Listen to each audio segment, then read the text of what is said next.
News x 7। Uttar Pradesh के तीर्थराज प्रयागराज में आज से माघ मेला 2026 का भव्य शुभारंभ हो गया। पौष पूर्णिमा के पावन अवसर पर गंगा, यमुना और अदृश्य सरस्वती के त्रिवेणी संगम पर श्रद्धालुओं का जन सैलाब उमड़ पड़ा। कड़ाके की ठंड के बावजूद सुबह से ही लाखों भक्त आस्था की डुबकी लगा रहे हैं। मेला प्रशासन के अनुसार करीब 19 लाख श्रद्धालुओं ने संगम में पवित्र स्नान किया। पहले दिन 20 से 30 लाख श्रद्धालुओं के स्नान का अनुमान है। पूरे मेले में 12 से 15 करोड़ श्रद्धालुओं के आने की उम्मीद जताई जा रही है। ये 15 फरवरी 2026 को महाशिवरात्रि पर समाप्त होगा। सुरक्षा के लिए 10,000 पुलिसकर्मी तैनात किए गए हैं।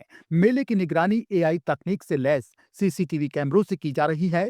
एटीएस एनआईए के कमांडो भी तैनात हैं। योगी सरकार माघ मेले को मिनी कुंभ के रूप में आयोजित कर रही है। मेला 800 हेक्टेयर क्षेत्र में फैला है और 15 फरवरी तक चलेगा।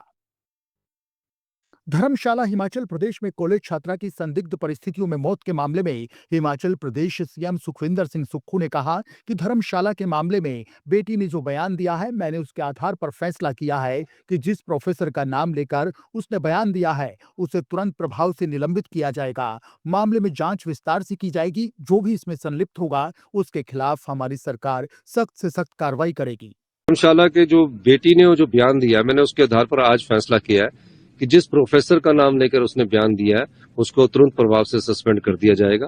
अभी जाते ही उसको सस्पेंड कर दिया जाएगा और उसकी इंक्वायरी को भी मैंने कहा कि उसकी इंक्वायरी पूरी कॉल डिटेल के साथ लगाई जाए, क्योंकि जब बेटी का बयान वीडियो पर आ रहा है तो उस दृष्टिकोण से जो भी उसमें सम्मिलित होगा उसके खिलाफ हमारी सरकार सख्त से सख्त कार्रवाई। Let's spike news x 7।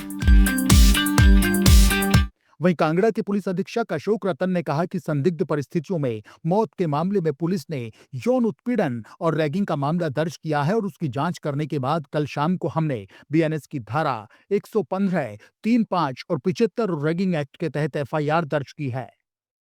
हुई थी और उस कंप्लेंट को हमने वेरीफाई करने के बाद एफआईआर रजिस्टर करी है इसमें, और कल इवनिंग में एफआईआर रजिस्टर हुई है। इसमें जो धाराएं लगी हैं वो 115, 3, 75 और सेक्शन 3 क्लॉज 5 लगा है बीएनएस का, और रैगिंग एक्ट के तहत भी मामला दर्ज हुआ है।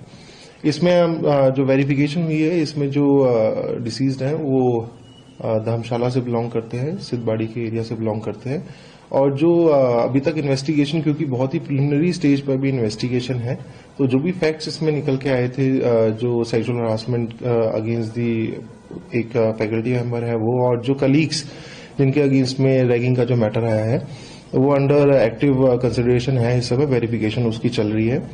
और जैसे कि जो 20 केंद्र सरकार ने XAI को कड़ा नोटिस जारी करके कहा है कि उसके ग्रोक टूल का इस्तेमाल महिलाओं के खिलाफ अश्लील कंटेंट बनाने और फैलाने में हो रहा है, जो चिंता का विषय है। इलेक्ट्रॉनिक्स और IT मंत्रालय ने XAI से 72 घंटे के भीतर एक्शन रिपोर्ट मांगी है।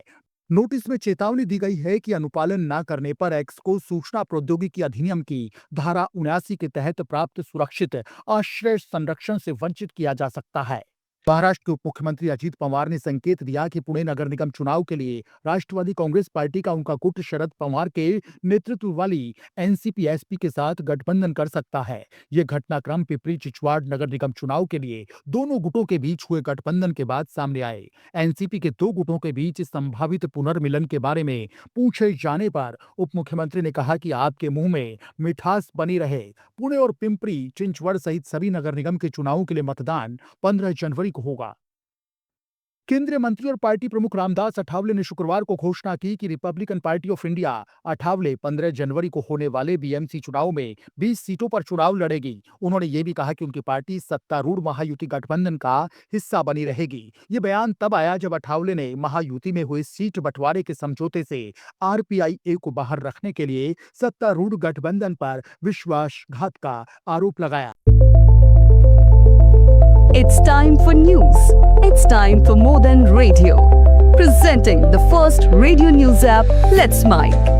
Let's Mic, a news-based app on your phone where you get to watch and listen news, talk shows, interviews, radio show podcasts.